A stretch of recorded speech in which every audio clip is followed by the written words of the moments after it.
अस्सलाम वालेकुम दोस्तों, क्रिकेट की ताजा तरीन अपडेट हासिल करने के लिए मेरे चैनल को सब्सक्राइब कर लें। इंग्लैंड के कप्तान जोस बटलर तीसरे बच्चे की पैदाइश की वजह से कार्डिफ में खेले जाने वाले पाकिस्तान के खिलाफ तीसरा T20 नहीं खेल सकेंगे। बटलर ने दूसरे T20 में 84 रन बनाए और अपनी टीम को आरामदेह फतह दिलाई, क्योंकि पाकिस्तान 184 के हदफ का ताक़ुब करते हुए 160 रन पर ऑल आउट हो गया था। बटलर और उनकी एहलिया लूनीस अपने तीसरे बच्चे की तवक्का कर रहे हैं और 33 साल नौजवान कार्डिफ में पीर की ट्रेनिंग सेशन से महरूम रहे, जिसने इशारा दिया कि वो खेलने के लिए मौजूद नहीं होंगे।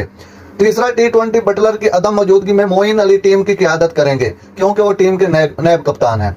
बटलर चौथे के लिए वापस आएंगे या नहीं अभी मालूम नहीं। मोइन से पिछले हफ्ते पूछा गया था कि क्या कप्तानी में तब्दीली से टीम पर बहुत ज्यादा असर पड़ेगा, जिस पर उन्होंने जवाब दिया कि ऐसा नहीं होगा, क्योंकि वो वहीं से शुरुआत करेंगे जहां से बटलर चलेगा। जाहिर है अगर ऐसा होता है तो ये एक बहुत बड़ा एजाज है, जैसा कि हमेशा